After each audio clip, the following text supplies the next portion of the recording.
So I'm not gonna waste your time in this video. The number one technique that I use to fucking skyrocket the shit out of my productivity is called the 80-20 rule. You've probably heard about it somewhere, and it's basically based upon the principle that is, well, the Pareto's principle, that 80% of the outputs in a certain system is yielded by around 20% of the inputs.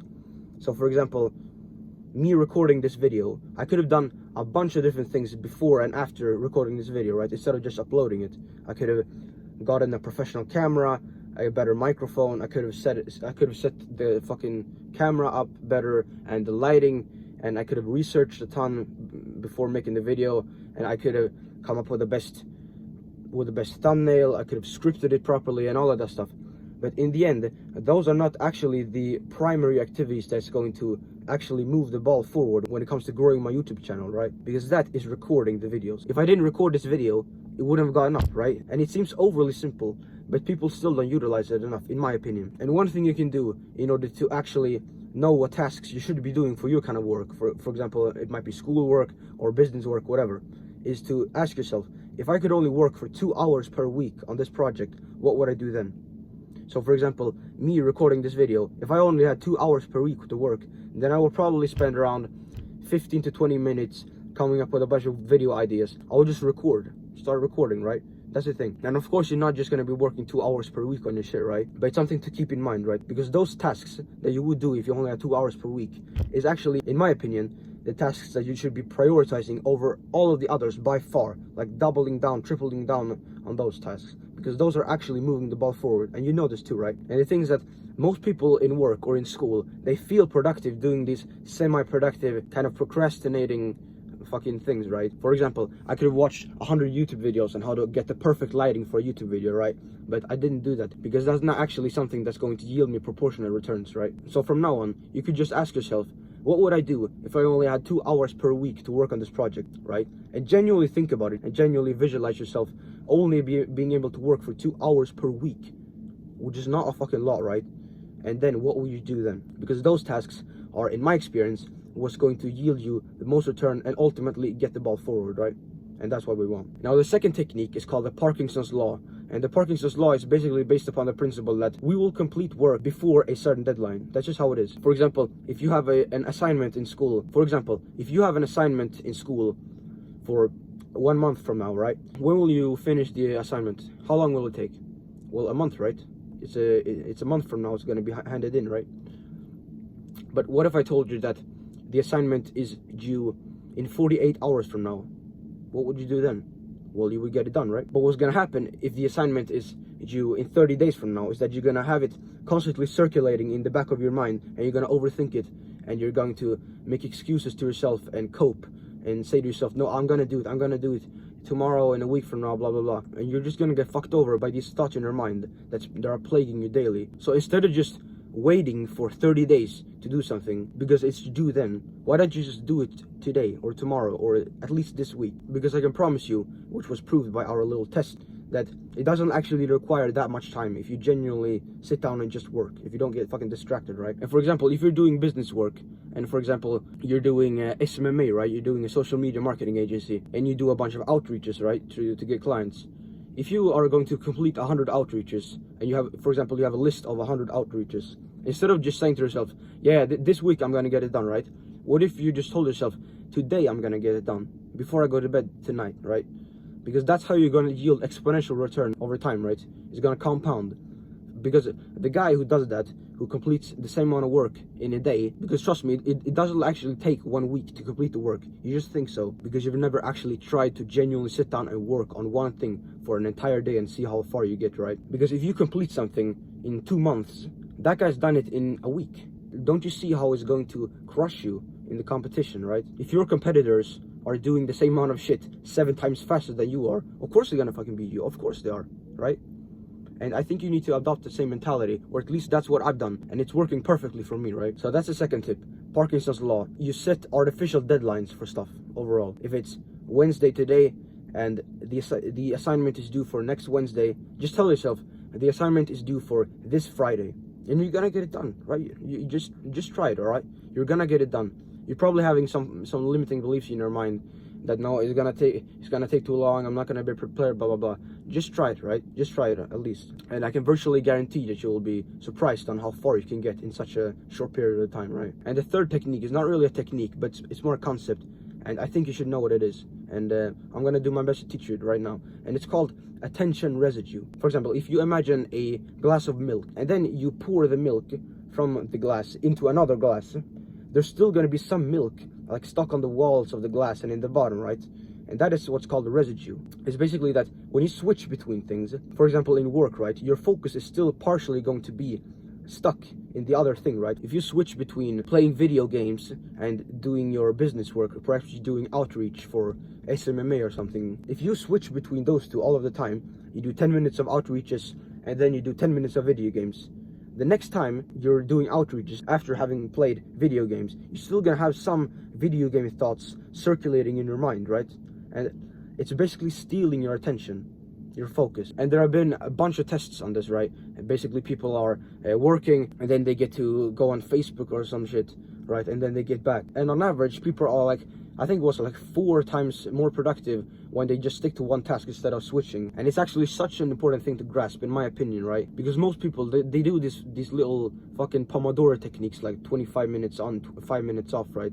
And in my opinion, that's just too short of a time period to actually get anything done. Because in these 5 minutes, your brain capacity and your focus is going to get diluted with the thoughts from the other thing that's not your work, the fucking video games or whatever, right? Your thoughts are going to get diluted, and over time you're not going to be able to work as smoothly and as productively, right? So the next time you're working on your project, perhaps you're doing business or school, whatever, just try to stick with one task until it's completed, and then you can do the other task. But just make sure not to switch tasks just on and off all the time, right? Because it literally fucks you up from the inside, I'm telling you, bro. Now the fourth tip is very simple. It's just to disable your notifications on your phone when you're working, or even better, just throw the phone in another room, right?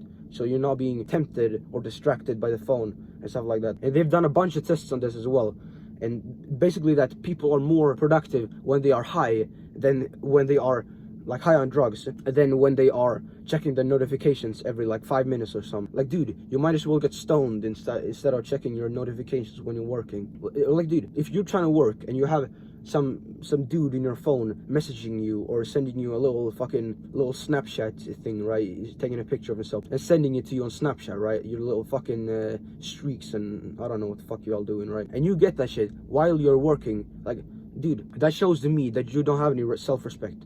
Like, how can you put yourself in a situation where you're absolutely and utterly open to being distracted and to have your focus disrupted? Like, these are supposed to be your most productive hours of the day, when you get shit done in the intellectual realm, you get work done, right? You're moving towards your goals, and you're having some dude you're not even friends with disrupting your focus by sending a little picture of himself. Like, the fuck is wrong with you, man? Come on. And it doesn't only apply to messages, right? To people messaging you or calling you or something, but it's just that you want to eliminate distractions as much as possible, right? It's a very simple and foundational principle, but still I see so many people fucking this up. Like, it's honestly unbelievable. Like, dude, how can you not have enough self-respect to not put yourself in a situation where you are definitely going to be disrupted? So how do you actually go about implementing this? So what I do is just that I grab my phone, right? I put it on silent. I turn this little switch on, right? That makes it silent. There's no ringtone or anything. And the second thing is to put it on do not disturb. So you basically just swipe down from the right hand corner and click this little moon button, right? And basically what that's gonna do is that you're not gonna receive any notifications, like, period.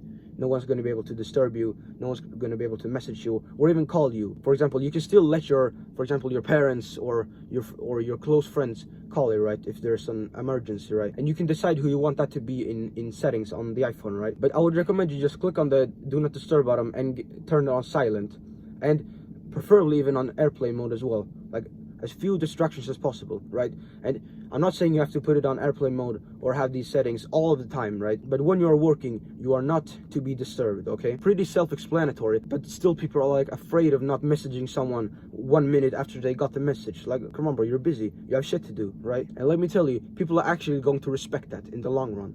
If you're the guy that replies to everyone immediately, people are just gonna know that you don't have shit going for you, right? Like, do you think all these successful guys on the internet are replying immediately to everyone messaging them? Or do you think that they're quite careful with who they give their attention and time to, and who they allow to disturb them when they are working, right?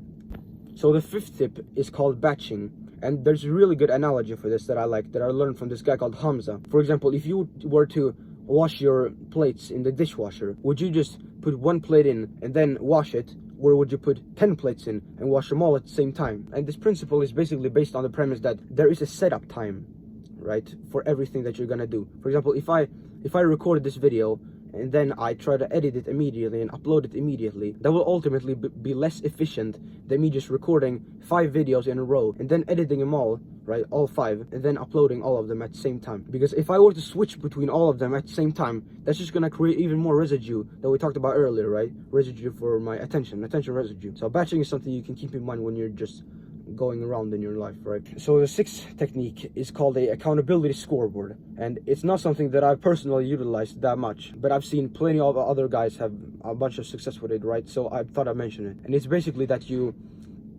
grab a piece of paper and you create this matrix. You draw lines horizontally and lines vertically, and then you write at the top, for example, meditation, and then sunlight, and then gratitude journaling, and then deep work, blah blah. You have all these habits for your work or for your life, and then on the horizontal columns you have the dates, right? For example, today it's the 24th of February, and I would write that in my accountability scoreboard, and then I would draw crosses or checks or whatever in the boxes for each habit for each day. And it basically keeps you accountable, because you don't want to see any blank boxes, because it kind of makes you feel like a bitch in a sense, right? And what you want to do is that you grab your paper and you basically put it above your workstation, for example, your desk at home.